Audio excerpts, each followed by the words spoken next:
I'm Danny Dyer. Playing hard men and acting tough has been my bread and butter. But now I've got a new role. I'm tracking down some of the most feared men in the world, operating on both sides of the law. I'm going to find out what makes them tick, how they got their fearsome reputations, and why they're considered to be some of the world's deadliest men.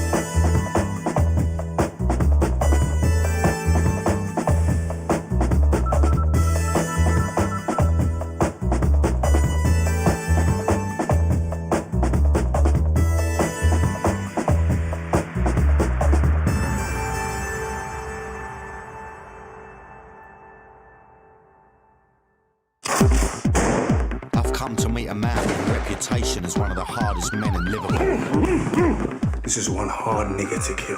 A man who terrorised the underworld with extreme violence. Even rob drug dealers? I'd lift up my balaclava and say, it's me, the devil. What are you going to do about it? A man who left drug dealers living in fear that he'd come knocking on their door.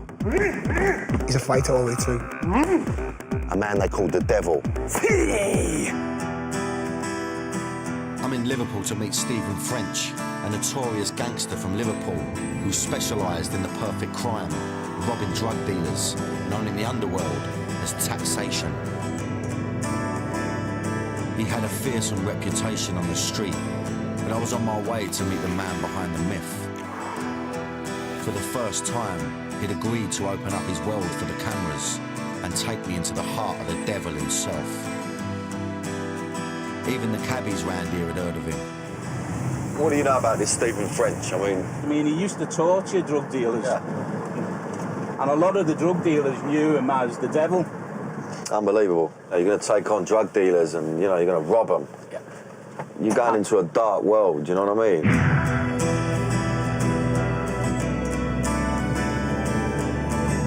He's a reformed character now, isn't he?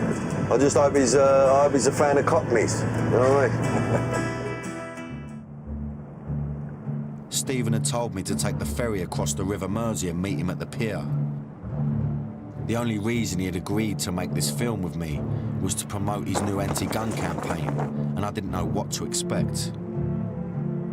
Even though he's now reformed, in his heyday, he was one of the most dangerous men alive, and I was starting to feel nervous. Shit. Watch yourself.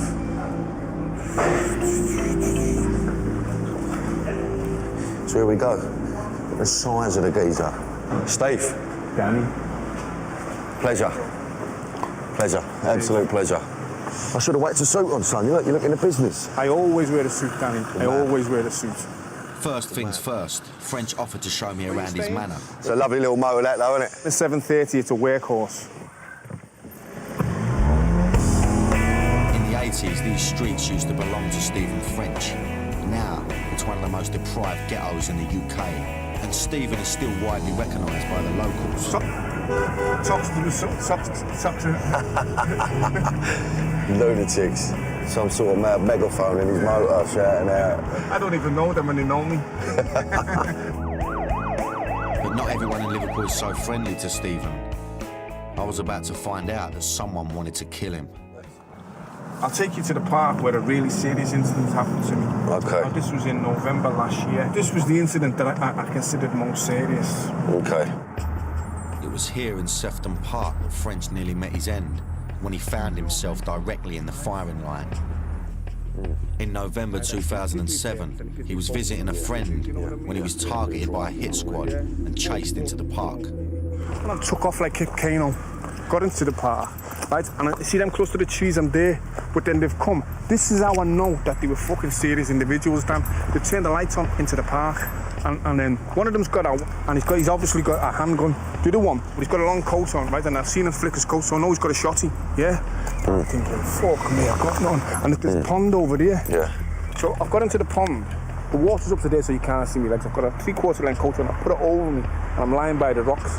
See, I'm right in front of you, but you can't see me. Fucking wicked. Subterfuge and misdirection, right? Two of my oldest friends. And I'm looking through the buttonhole on my coat, and I could see them, right? And I had apprehension, but not fear. And it's a Japanese thing. I've got my phone. I'm hiding the lights on my phone, and I'm saying to do, but hurry up, just sound your fucking siren. Just sound your siren. Yeah. That'll be enough. That's enough, isn't it? Yeah. Yeah. And then I've come out to the pond. I'm wet up to there. right? And then they've gone, on the fucking floor now, on the floor now. I said, I'm getting on the floor for nobody. My name's Stephen French. I'll phone you, I'm not armed and I'm not getting on the floor. On the floor, I said, I'm not getting down. I'm not getting on the fucking floor. Come and say it to me, I'm not getting on the floor. I survived that attempt. I've survived over 6 or 7 attempts on my life, but they was there to fucking whack me proper. Yeah.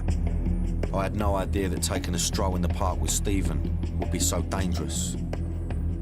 It's not like we're doing this very stealth and it's me and him on our own, you know, sort of keeping our nuts down. We're walking around with a camera. So I'm a bit on edge, to be honest with you, at the moment, you know. I'm a bit like, constantly like, and I don't want to let him know that because obviously, you know, it shows a bit of weakness and a bit, I don't know, I just don't want to give too much away yet, you know what I mean? But actually, you know, I've got to say, you know, my bum is flapping a little bit.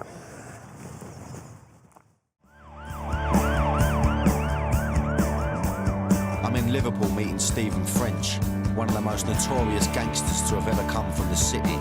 I'd already spent the day running around with the devil and found out that he had survived a recent attempt on his life. On the fucking floor now! And more worrying for me, his attempted killers were still at large. You know, my bum is flapping a little bit. Liverpool is the 2008 city of culture, but it also has a dark underbelly, gun crime. Merseyside's elite crime fighting unit, the Matrix, has seized hundreds of weapons, from replicas to military-issue automatics. I needed to understand why Stephen was a target and how he got to be so feared and unpopular. When I was a taxman and I was taxing people, yeah, it was a destitute time out there, right? And I was of the Malcolm X's school, by any means necessary. I wanted to build this reputation.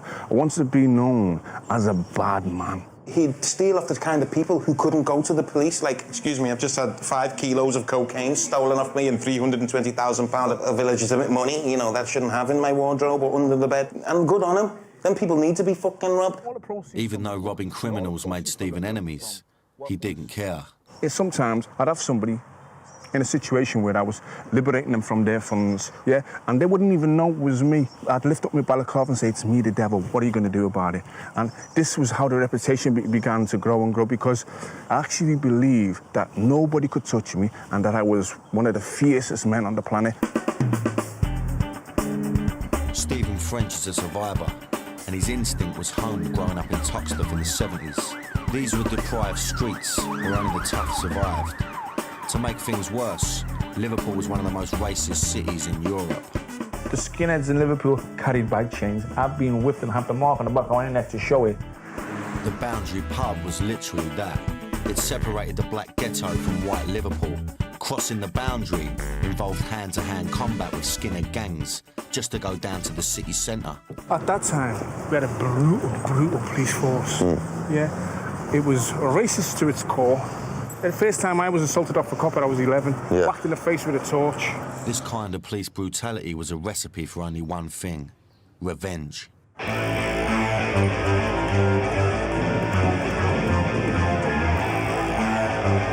1981, it all kicked off with one of the UK's fiercest ever race riots.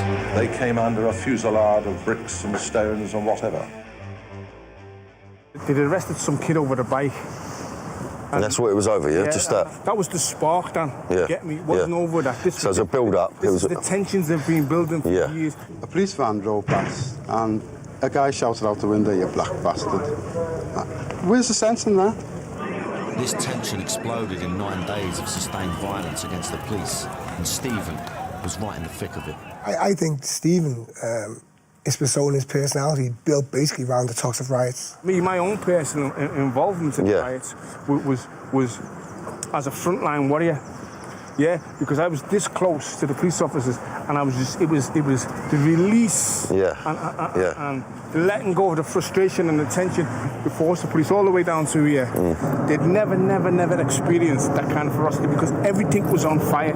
I can remember picking up a bin lid, picking up a stick and starting to move forward, but rhythmically banging the floor. And everybody followed suit, right? It was like the Zulus. I've never felt a feeling of power like that, or to see these. It's like a massive release, isn't it? You know what I mean? To see the enemy on the run, and they got slaughtered. One civilian was killed, and 468 policemen were left injured. 500 people were arrested and 70 buildings burnt to the ground. We'd broke the mould of not being able to come out of our community and not being able to go to town. Yeah. And that night, over those few days, the foot was surely taken off and rammed up them. Yeah, and it was, man, Dan, the feeling was fantastic. Yeah. Better than sex. In the aftermath of the riots, as the city nursed its wounds, Stephen was reborn. And I can remember raising my head to the sky and letting out a primeval roar of victory. French wanted to show me where the front line of the riots were on Upper Parliament Street, but he was feeling uneasy about all the attention we were getting. Camera draws attention. Yeah. Don't want to get, user professionals, don't want to get you drawn into my shit. So we'll be quick, in and out. Yeah. Okay. Good boy. All right. Good man. Okay. After only a few minutes, French pulls the plug. He feels that he's putting himself and me in unnecessary danger. Later on, I found out that he had every reason to be on guard. Someone had tried to kill Stephen in broad daylight only 4 weeks ago. We hopped back in the motor so he could show me where it happened. This is where I was shot at 4 weeks ago. You shot up here? Yeah, it's just... Yeah. And there's 4 or 5 of them standing here, but they see me coming, and they've got it into the mind that I'm coming back for them, Dan. Oh, okay. That I've seen one day. But he's seeing me and he's kind of running over that way, running away from me. But as he's running, he's popping shots. Now this is a 730. He's in the space there. Yeah. This is a 730 BMW. It's a massive car. Yeah. So earnest was his effort that not even a bullet touched the car. There were 5 shots fired in total. One of them ended up in a house across the street.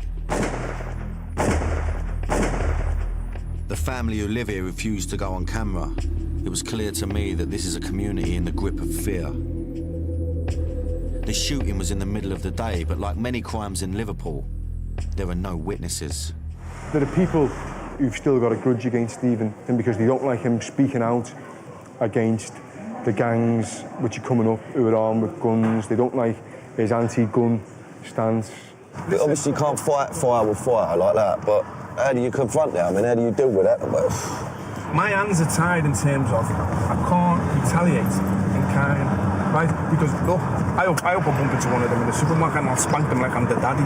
You understand, right? Yeah. I'll give them a hell of a kicking, right? Yeah. But I don't want to shoot anybody. I don't want to kill anybody. They're jokers. They can't even hit a barn door. Yeah. Right? I was feeling very uneasy. Stephen clearly had lots of enemies, but I was shocked that someone had tried to take him out so recently. That freaked me out. I knew it was going to be a bit ropey filming in Liverpool, Cockney running about with a camera. But when we was with him, I thought we're safe. But actually, there was still a lot to learn about the geezer.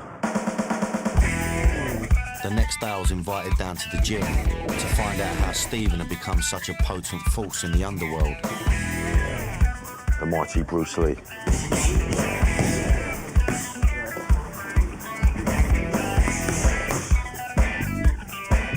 Stephen is no ordinary street fighter. He's a former British, European and world kickboxing champion. Martial arts instilled in Stephen the Japanese warrior code of Bushido, which he would obey throughout his life. I'm going to show you how important the honour and integrity is to me. Because as a 10-hour sitting,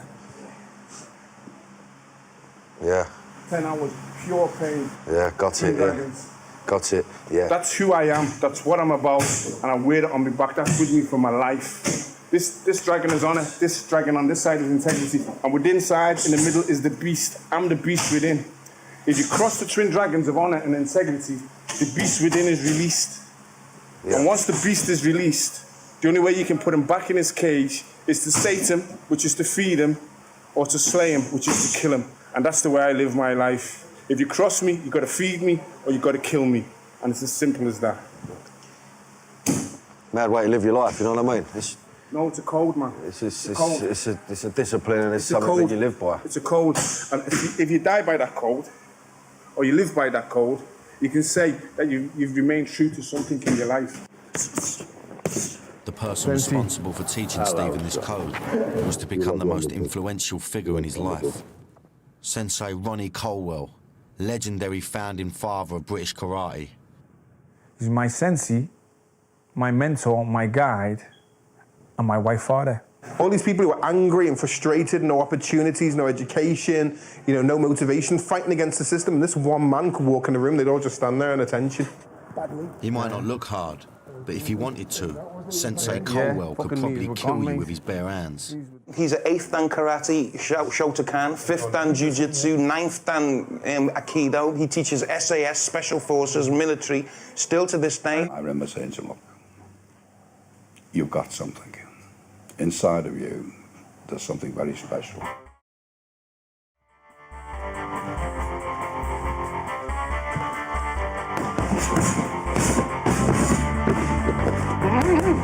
Ronnie showed me how to be a man.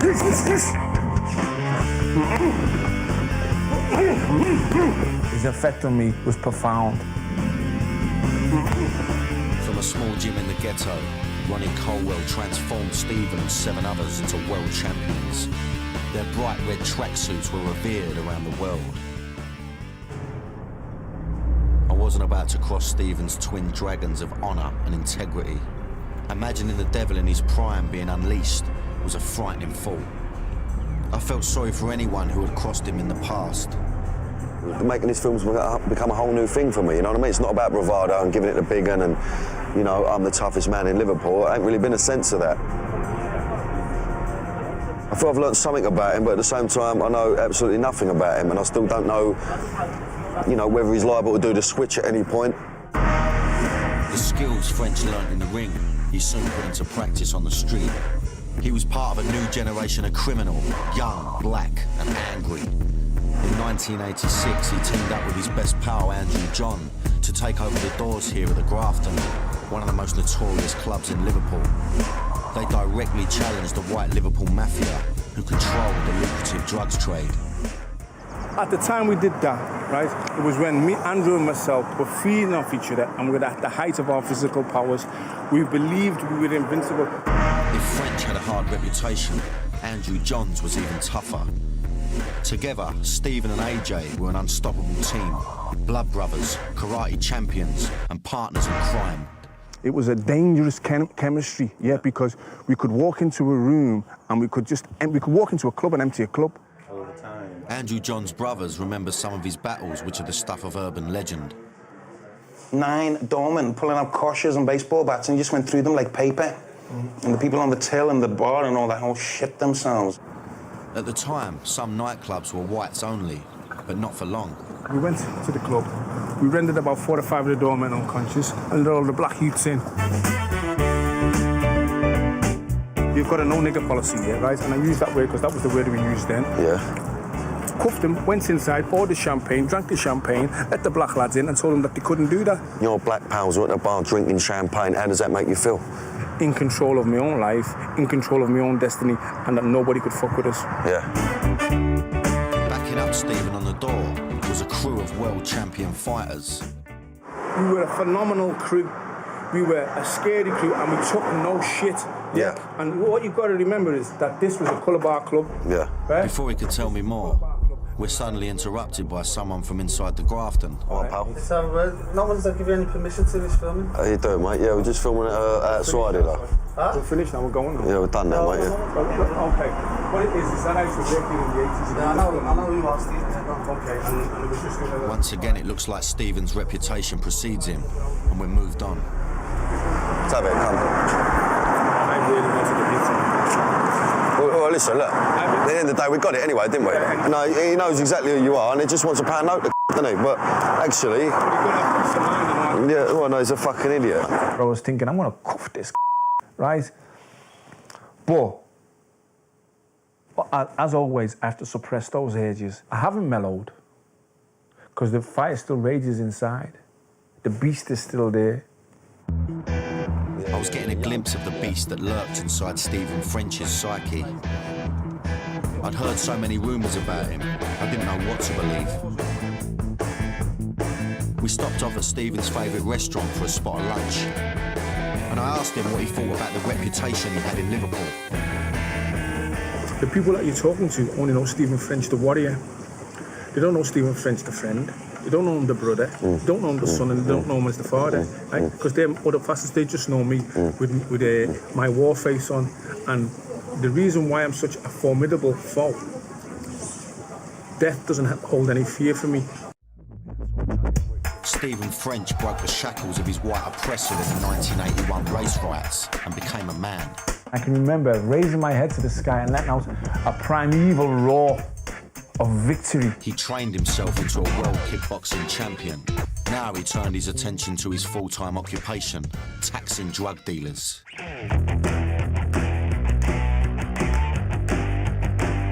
A new drug hit the streets in the mid-80s that would change the face of the underworld forever, and allegedly make Stephen French a mint. I could phone someone now and order a kilo of crack for 30 grand. I wouldn't have to touch it. I'd give it to 10 people to sell for me. I'd make £15,000 and then pay back. It's easy. It's too easy. But more drug dealers meant only one thing to Stephen: more business. At his peak, he was rumoured to be taxing a dealer a week, earning hundreds of thousands of pounds for just a few hours' work.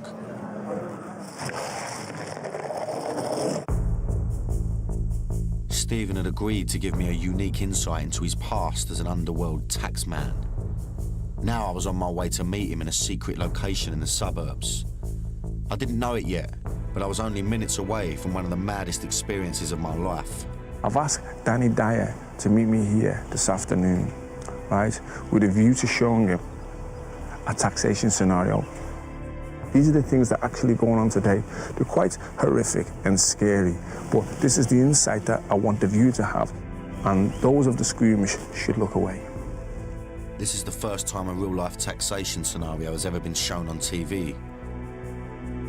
Stephen was taking a big risk by opening up this side to me, but I got the feeling he was on his own journey to atone for some of the things that happened in the past. You know, this guy is known as the Taxman.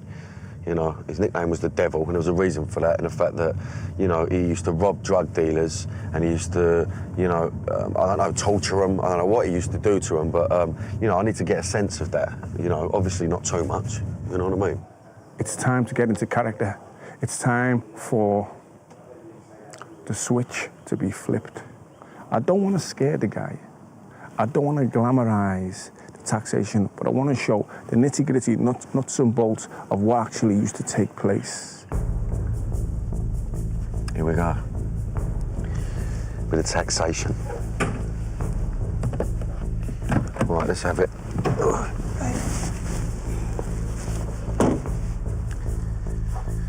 So the door's already open, so it's like, okay, sweet, let's go in.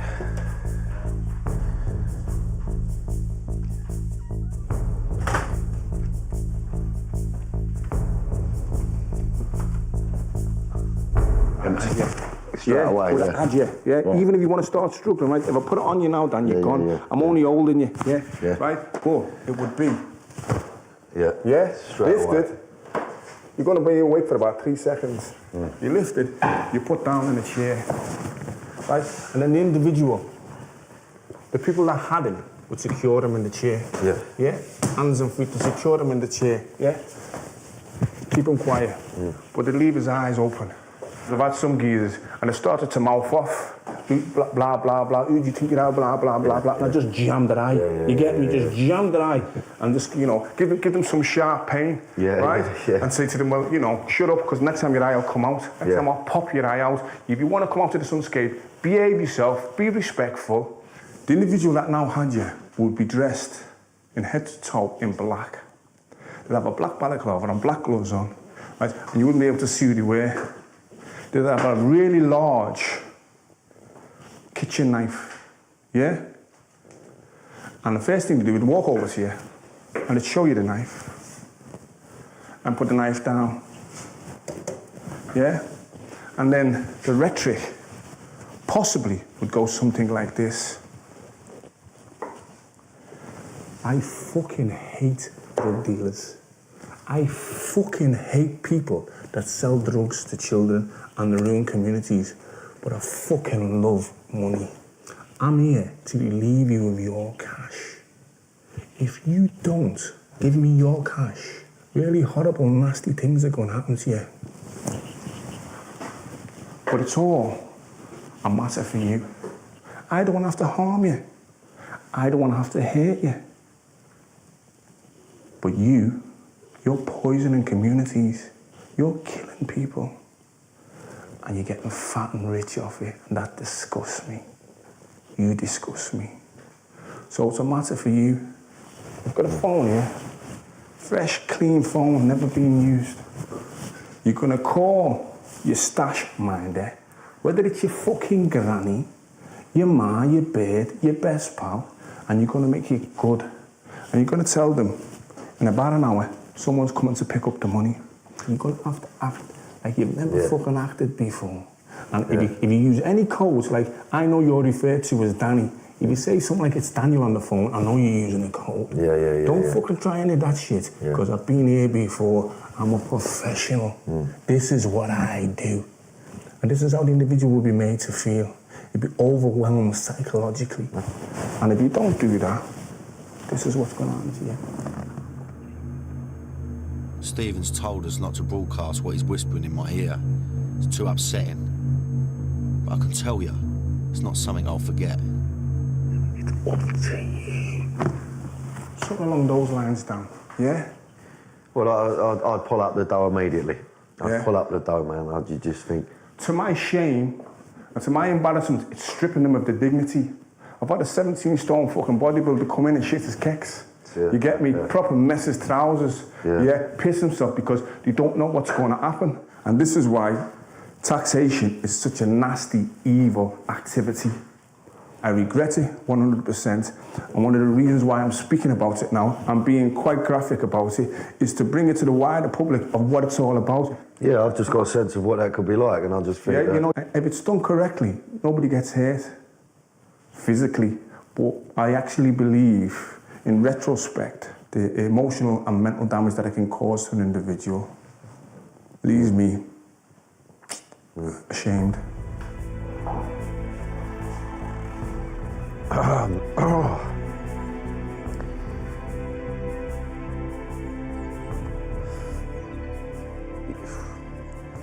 I mean, it's hard to feel sorry for a smack dealer, do you know what I mean? But you would think, you know, that is the worst case scenario. I don't see how you come back from that. I can't really understand how anyone wouldn't pull up the dough or wouldn't do as they're told, do you know what I mean?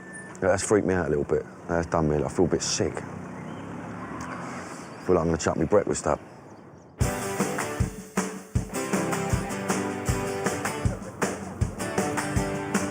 I needed to take a breather and get some fresh air. Luckily, before too long, I was back to my old self. All right, girls? Hiya. You all right, love? A couple of salts. Right up my street. French no longer taxes anyone, but he still trades off his hard man reputation to make money. But this time, legitimately, as a self-styled problem solver extraordinaire and commercial debt recoverer. He invited me to follow him on a debt. Radisson, there's a guy there waiting to see me. It's fucking roasting 2 ticks. I'll wait here for you, yeah? I've jumped straight in the motor. He's had to stop off somewhere, go and pick something up. Don't know what. So, you know, obviously I'm going to do as I'm told. I don't know what he's after, I don't know what he's got to get. He's coming now, so I'm going to be lively. Sorted. Sweet as. Oh, mate, sweet as. It's only taken minutes, but Stephen's just picked up 10 grand. That was something, 10 grand for a Friday afternoon away. Yeah. Sweet as. So to get that money back, it's usually just a bit of dialogue you just need to use, yeah? It's as simple as this, Dan, right? If I say to you, if you don't pay me the money that you fucking owe me, I'm going to snap your legs in about 4 places. Yeah. I broke the law. If I come to you and I say to you, you owe the money, you know it's the right thing to do. You know who I am, you know what I'm about, pay the money. Yeah. I haven't broken no laws. Yeah. In the early 90s, Stephen was at the peak of his powers as the country's most feared taxman. When something happened that shook him to his core and would change his life forever. I was in the afternoon on Granby Street and I was shot 4 times in the back by a dirty coward. I just couldn't believe Andrew was dead. It took 45 minutes for them to come and take him to the hospital. And an ambulance come to the end of the street after 5 minutes, but because it was a gun crime, you had to wait for response. That was another 40 minutes. And I actually believed that it was the end of the world, that my world had come to an end. Every year on the anniversary of Andrew's murder, Stephen and his brothers meet up to pay tribute to him.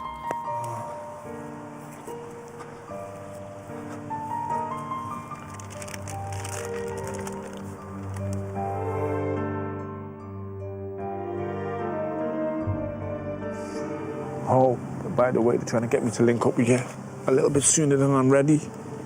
Took a few shots at me this year, kid. But I'm still here. A lot of bullshit going on. Nothing that I can't handle. A lot of people that don't like me say it should have been me, and it shouldn't have been him. And it transpires that the guy that killed Andrew had more reason to want to kill me.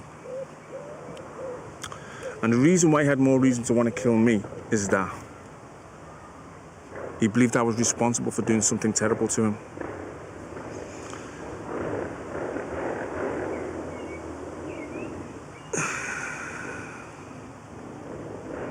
We can listen to as many conspiracy theories as possible. It's not going to bring my brother back. So at the end of the day,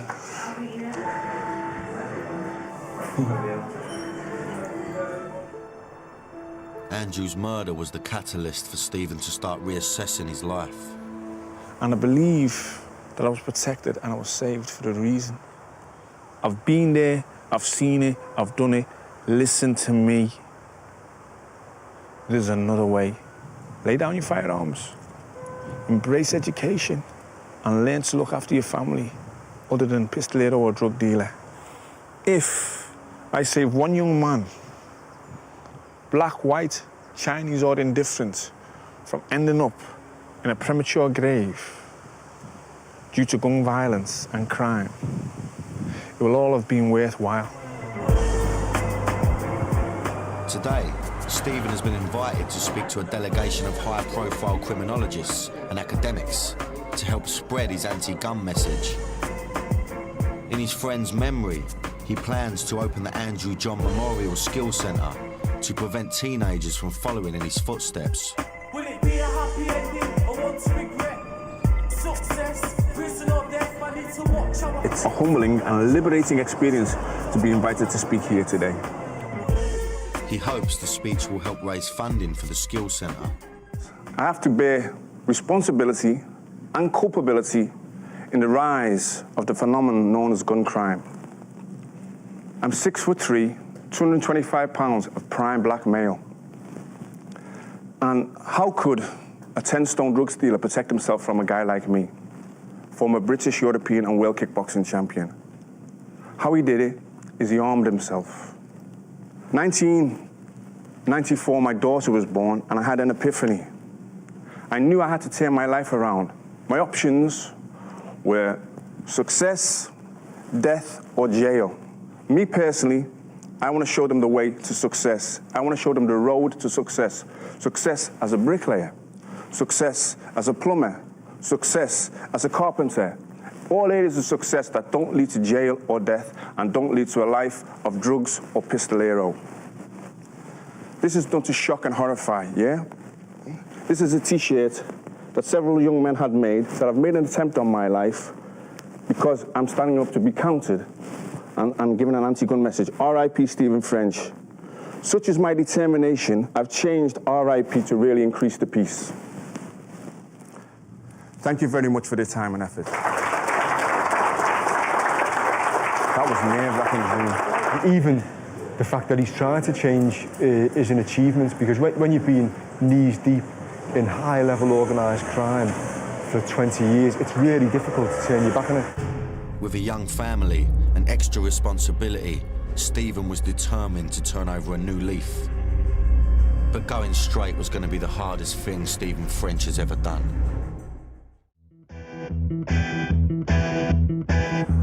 Stephen was at the peak of his powers in the underworld when he gave it all up in the 90s. The death of his blood brother and partner in crime, Andrew John, had a dramatic impact on his life. And I actually believed that it was the end of the world. He moved out of Toxteth and now lives across the river in leafy suburbia, where he runs a successful property portfolio and debt recovery business. I wanted to get to the bottom of why Stephen had been shot at recently, so he invited me to his house to show me around.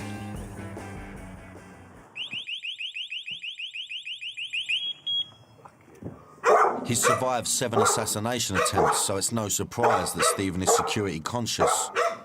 He'll protect his family at all costs.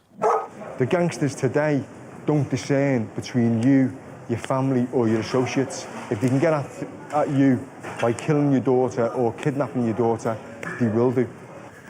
I was about to discover that Stephen had an Achilles heel that was a lot closer to home. This is my family war. And the problem didn't come from outside. It come from his own flesh and blood. Stephen Jr. was involved in gangs. He was starting to get into the criminal lifestyle. There was nothing Stephen could do to prevent his son from sinking deeper into crime.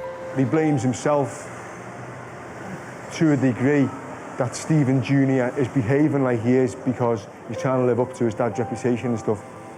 And Stephen's worst nightmare came true when his son was shot.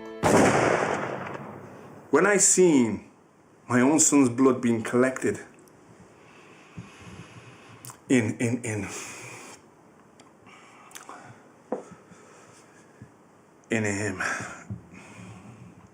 a container, the big, bad, wicked devil Frenchman blubbered like a baby. The tears were uncontrollable. My Stephen said to me, Dad, don't cry, I'm okay, I'm fine. Because he resented the fact that I was broken. Every ounce of my fiber, every ounce of my warrior being called out to attack and wreak havoc. That's what my heart told me. The demon that I can summon on in an instant was rattling the cage, man, rattling the cage. And I had to control that demon. I had to control that demon. Since the shooting, Stephen Jr. has left Liverpool to successfully rebuild his life, but his dad is still dealing with the fallout. Stephen's enemies have gone to great lengths to assassinate his character, even tagging the walls with graffiti, accusing him of being a police informer. Being called the grass is like someone calling you a paedophile, and then once that label's put on you, you're fair game to be shot. This home footage shows just what he thinks of the person responsible. A little skulking little bitch that runs around in the evening painting shit on the wall about a man that he's so jealous of, so envious of. The greenness is oozing out of you. I challenge any journalist in the country to find or dig out the statement where somebody's received a custodial sentence from something that I did, because I've never police informed on anybody. The bitterness against Stephen and his family runs deep with the new generation in Toxteth. I wanted to track down who these kids were that now control the streets and find out for myself what they think of Stephen. A gang of them agreed to speak, provided their identities were hidden. I heard he come here the week right there where we're standing now. And he got shot at and that, so you tell me if he come through here again, I don't know what would happen. He might have been feared back in the day, but obviously it's 2008 and things have changed and he's not feared no more. Stephen French is a grass. He's a pussy. These kids were hiding behind their masks, but Stephen still has to take their threat seriously. I sleep on the couch and my wife and daughter sleep upstairs because my address is no secret. And if people choose to come to my house, choose to break into my house in an attempt to murder me, they'll find me downstairs. But the people that come for me, they're not gonna come with Ludo and Tiddlywinks, yeah? 38, 45 pun-popping shotguns is what's gonna be the recipe for me. In the face of that, I stay here. In the face of that, as a black Englishman, I'm entitled to defend my castle. And this is a phrase I use for only trusted family and friends. This is one hard nigger to kill. This is one hard nigger to kill. Even though Stephen forgives those people who want to kill him, he still has to control his natural instinct to fight back. So, I mean, how hard has it been to sort of turn your back on that world, you know? And well, the transition has been very, very difficult. At times, the desire to say, fuck this, let's do it again then, right? Because some of the people like that are coming at me now, right? They're like Jack Russells snapping at the heels of a Rottweiler. Do you get me? That if I wanted to, I could shake them. Yeah. If I wanted to, I could turn their lives upside down. If I wanted to, I could make them have nightmares about me. I could make them see me in a dream because the fire, the will to crush your enemies is still there. But I'm a different person. I have to lead by example. I don't want to be murdered. I don't want to die a violent death. But if that's my lot, so be it. You understand? Because someone has to take a stand, someone has to stand up, and we have to start somewhere to start to readjust the balance of what's going on. Stephen French helped break the stranglehold of racism in the 80s with his bare fists and should be a hero in the community. Instead, because of his anti-gun campaign, he's hated by a new generation of gangsters. He's put his life on the line for something that he believes in, and there's no greater honour than that. You cannot stop him in any of the conventional terms. I know in my heart, in my mind, and in my soul, in my kukuru, my inner heart, what type of man I am. I choose to stay here and campaign against guns and do what I'm doing because I'm giving something back. In today's gang wars, the rules of engagement have changed radically since Stephen's day. I've learned that teenage gangs fear no one, and they'll shoot you to prove it. Stephen is nearly 50 years old, but he's lost none of his will to fight. He's going to the ultimate lengths to battle gun crime by putting his own life on the line. I'm just glad I met Stephen now, and not in his day, when he was one of Britain's deadliest men.